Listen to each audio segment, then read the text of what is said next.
Good afternoon, Branson firefighters, our families, and our friends, for what I'm pleased to bring to you is a virtual unbanquet. An unbanquet to share some highlights from 2020 in our annual performance report to celebrate your accomplishments, including some awards. Now, please forgive me, I'm going to try to stay on script, or otherwise I'll have to take 14 cuts to make this work out right. But let's go through my notes here a little bit with you as we share those accomplishments from 2020.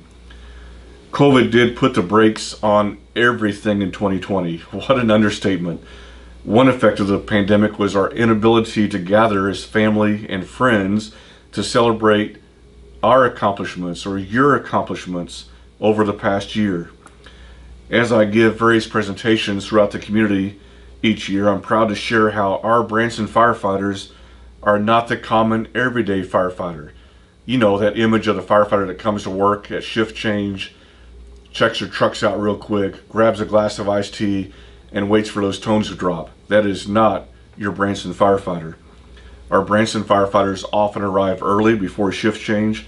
They spend about the first 30 minutes to an hour checking our fleet and our fire rescue equipment to make sure everything is prepared and ready to go. In short, our firefighters are operationally ready at shift change. Firefighters also spend a good hour, sometimes more, on physical fitness training, working on cardio and respiratory, for example. Therefore, our firefighters are physically fit and ready to respond as well. Firefighters also train for excellence, a minimum of 2 hours per shift learning new skills or sharpening existing skills for proficiency. This 2-hour minimum focuses on excellence. In 2020, even during the pandemic, our firefighters averaged 284 hours each, accumulating 10,864 hours total for the operational personnel. Our firefighters are well trained and eager for more each day. Branson firefighters are also engaged in the community. Now, COVID put a bit of a damper on that this year to champion risk reduction. For example, we could not get into our schools, but we use some mediums like this to video our programs and get those out to the teachers. Firefighters engage with the community to help businesses identify and reduce risk to prevent the fire property loss and injuries and deaths, for example. Firefighters are also engaged with the community to provide fire and life safety programs like fire extinguisher training and AED and CPR and all the risk reduction programs that we have for the fire department. Those are championed with our area businesses, our not-for-profits, our schools, when we can get into them during the COVID time, for example. But Branson firefighters champion community risk reduction. Firefighters are also engaged in a host of staff functions. They spend time planning, budgeting, purchasing, and maintaining all of our fire rescue equipment, from fire hose to SCBA to small engine equipment like the Jaws of Life, and our ventilation equipment, bunker gear, building maintenance, apparatus maintenance, outdoor warning sirens, and so much more. Essentially, our firefighters fill their day championing excellence. And of course, their day does not stop there. In 2020, our firefighters responded to 4,260 fire rescue incidents. Now, this number was down from 2019, most likely due to the community and nation shutdown and a slow restart to the community as we reopened our doors cautiously with social distancing and facial coverings. 2020 presented major challenges due to the COVID pandemic. You all know the effects that occurred, yet we are still able to champion excellence as we modified operations, made strategic changes to the operations, yet our firefighters prevailed as they worked hard to provide fire rescue services to our community that were reliable, consistent, and dependable. This is a day in the life of a Branson firefighter. Let me take just a few minutes to highlight some of the accomplishments that our fire department documented from last year. Again, all of the credit goes to your Branson firefighters. In the operations division, our firefighters responded to 101 working fires, 200 motor vehicle collisions, 1,455 non-fire emergencies, 2,504 medical emergencies with an average response time of 4.3 minutes. Of the 101 working fires, our community experienced $598,188 in property lost. Excuse me. However, we had a property save of $376 million. Property saved. Let that sink in for just a minute. Just over $500,000 in property loss and $376 million in property saved. That's because of the work of your Branson firefighters and the community risk reduction programs, plus the fire and life safety codes. All of this makes a model of Branson becoming or being a fire-safe community. To support our firefighters, we're able to replace all of our self-contained breathing apparatus known as SCBA units thanks to a $330,000 federal grant. Operationally, even as we had to make changes to our 2020 budget due to the pandemic, we're able to continue with annual fire pump testing, ladder testing, radio maintenance, the purchase of fire rescue equipment, including a new rescue chainsaw, personal protective equipment, various gas detectors, ladder belts, fire hose, and more to sustain our operational efficiency during the pandemic. In the training division, I mentioned previously the hours that the firefighters championed excellence through to be operationally ready. Thankfully, they're always hungry for more. Several of our firefighters earned certifications. These include CPR instructor for Jeff Duckworth, driver operator pumper Brett Matringa, MSA technician was Matt Eves, Chris Chinland, and Jared Easton. Emergency medical technician was Billy Wayne Kepford, Samuel Bamer, John Mcmanus, and Josh Burton. The Swiftwater rescue instructor, Josh Bame and Jason Bruck. Swiftwater technicians, this was a big program for us in 2020, included Josh Burton, Brian Hutchins, Billy Wayne Kefford, Brett Matringa, Jared Easton, Heath Hudson, Jared Novak, Colt Bowman, Dalton Pennington, and Samuel Bamer. Jason Bruck attended the National Fire Academy in Emmitsburg, Maryland, and Michael Ahart was able to attend the Winter Fire School in Columbia, Missouri. As we did things differently, the firefighters also attended several conferences and training virtually, and to top this off, we were able to secure funding to purchase a new Fire Rescue One Academy as a training solution to provide continuing education and supplemental training for our fire department personnel.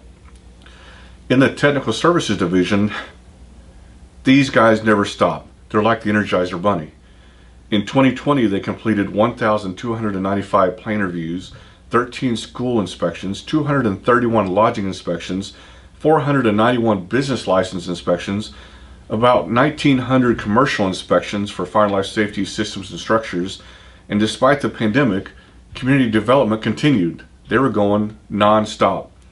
Additionally, 46 operational permits were issued for blasting, tents, open burning, fireworks sales, fireworks displays, and indoor pyrotechnics.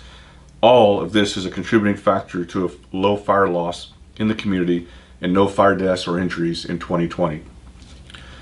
In the Emergency Management Division, COVID, enough said, right? Well, COVID did cause us to develop a new pandemic response plan and continuity of operations plan for our fire department. But through this pandemic, we were able to champion a weekly incident action plan for use by all city departments, as well as participation in a county-wide task force for COVID. We were able to champion the NIMS process, train on it with a side effect, if you will, the opportunity to exercise NIMS process to be more efficient as a city. We get it here at the fire department. Our police department gets it. We're able to champion that citywide with all departments participating. We also were able to replace 4 outdoor warning sirens, 4 new Davis weather stations to enhance our warning capabilities and situational awareness for severe weather in the community. So a lot accomplished in 2020. In the administration division, fiscally, we were able to, I'm going to start that again, sorry. Fiscally, we survived even as city revenues dropped due to the pandemic. We realigned our budget priorities with a strong reserve and were able to sustain all personnel with no layoffs or furloughs as seen in other departments across the country. We welcomed 2 new firefighters, including Justin Wortham and Truman Hosinger. Several of our firefighters met years of service milestones, including Brian Hutchins with 5 years of service, Brian Rinke, Dennis Bruner, and Randy Fogel with 20 years of service, and Doug Early with 25 years of service. In closing, I would like to call out our administration team, Crystal McDaniel and Robert Smith. Through all the craziness of the pandemic and the daily grind, these 2 are rock stars. Each of these, every day they champion continuous improvement in a host of processes, spreadsheets, data entry, and fiscal responsibility for our fire department. I simply cannot brag on them enough. The same for our chief officers. They work diligently behind the scenes on special projects and assignments, contract management, planning, coordination, and support of our operational personnel. I would encourage you to see more of the accomplishments of your Branson firefighters in the 2020 published annual performance report that can be found on the city's website on our fire department page. Our Branson firefighters are fully involved in their fire rescue work with their families and right here in the community. As we champion excellence as a fire rescue department, it is our tradition to recognize a few of our 48 personnel. I would tell you it is really difficult to recognize a few when truly all of them are deserving. All of our personnel champion excellence each day in the fire rescue services that we provide to the Branson community and to our neighbors. We get thank you cards, and citizens share with me daily how thankful they are for your work. So let's recognize a few of those members that stood out in 2020. All the awards presented first are selected by the chief officers.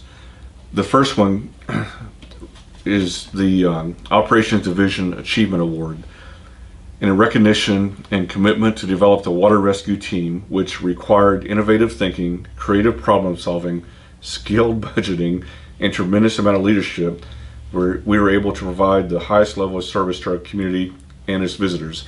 And that goes to Battalion Chief Josh Bain, as he helped champion the development and placing in service a new water rescue team.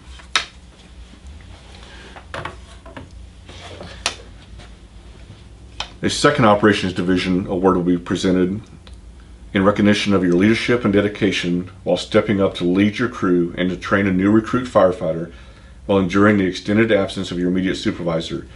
You consistently displayed a positive attitude while mentoring your new crew and your new recruit, even during the unique challenges of time during the COVID-19 pandemic, and that is presented to Engineer Brian Rinke.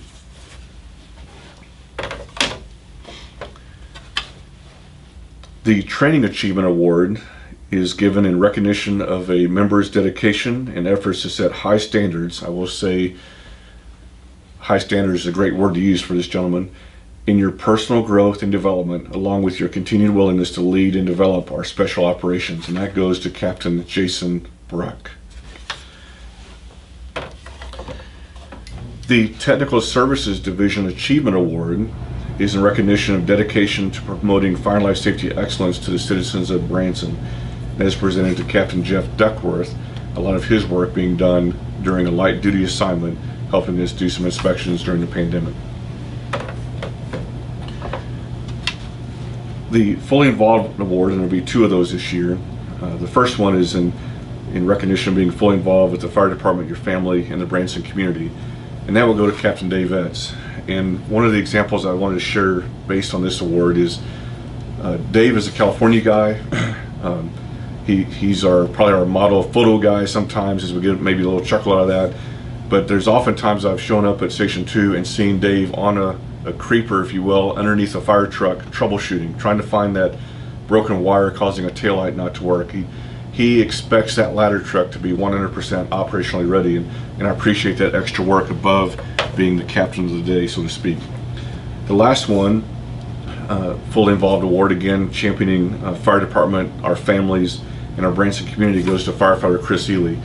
And Chris this past year has taken a lot of time, personal money, some shekels out of his own pocket, a lot of time and energy to do several things that are historical focus for our fire department. We've commonly said we're a very young department, but with time, that age is creeping up on a lot of us, including our 1938 Dodge pumper called Pump 3. And Chris has done a lot of work to sustain that unit, to keep it ready for parades, for example. He's taken a lot of initiative with some of our old photographs and documenting that history. He shared that with the Branson Centennial Museum, and we're very thankful for his work as well with that. We also present several Service of the Year awards, and those are kind of presented or recommended by our operations personnel. The first one, we actually had a couple new employees this past year, And we have a recruit firefighter of the year, and that is John Mcmanus. John has become a rock star at B Shift Station 3. He's the go-to guy. He's soaking up new information every day, championing his skills as a new firefighter here, and really operationally operating well. The firefighter of the year for outstanding service and dedication to the Branson visitors in our community goes to Jared Easton. Jared is steady as he goes, takes care of business, rocks the world in training.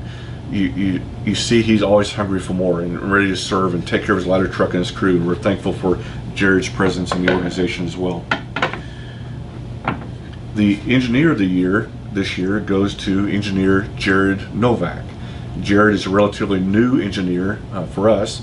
However, he has worked diligently to, let's say, work through the challenges of Engine 3 and keeping Engine 30 operationally ready to go when it's needed. A lot of projects he's tackled, including trying to improve the lighting system on that engine. So we see a lot of fully involved work by Jared as well. The captain of the year, this guy's been around a long time and totally dedicated to a lot of programs within the fire department beyond operations, but also with our Asher training, which is a response to hostile events as a crew, and actually as several jurisdictions working together, our EMS programs, and that would go to Nathaniel Jones, Captain Jones, and we're thankful for his work here as well. So we will bring these out to our crews in person and present those at the stations as well. So again, a huge shout out and thank you to each one of our Branson firefighters and our families. Our firefighters do work long hours on a 24-hour shift. That takes them away from home about a third of their life, not counting overtime and everything else that's called in as well. You do work long hours, oftentimes in less than desirable conditions. Some of that has been presented to us during the COVID-19 pandemic, where stations were shuttered for a while to the public, and that makes it difficult to stay connected as well.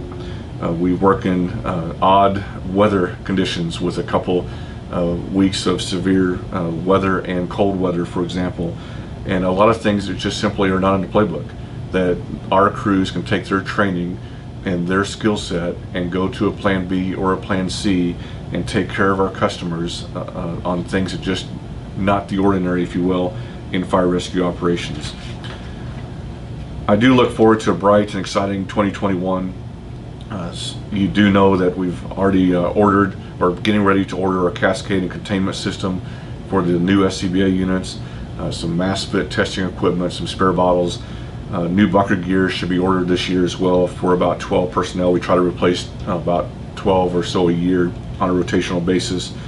We're trying to get the process started to move forward with a new engine 1 that is somewhat of an older unit, and it needs to be replaced, and it's time for that process to start as we've worked financially to secure those funds to make that happen. And I think that the light switch will be turned on to start moving forward with Station 4 with design work, and that will take some time to get the RFQs out for a design professional team to start that process as well, hopefully by the fourth quarter of the year. As we champion excellence in fire rescue operations and reduce our risk as a community, we directly engage with community economic development. You can see that through the permit processes. People want to be in this town, they want to operate businesses, and it's part of that is because we have a fire-safe vacation destination for our residents and our visitors alike. This helps our department to continue to grow and develop as we serve our residents and visitors with excellent fire rescue services. I also look forward to a 2021 banquet in person. Watch for a save the date sometime in late February, maybe early March 2022. Again, thank you, and may our awesome God keep you safe and continue to bless you, our fire department, and our community in 2021 and beyond. Please continue to watch as we share with you a short video highlighting our Branson firefighters and our personnel in 2020 to follow this immediately. You can also, again, one more time, we have the annual performance report in print version. It can also be found on our city website at bransonmo.gov on the fire department page for reference as well. So thank you again for your continued support, for the hard work of our firefighters, and we'll see you soon. Thank you.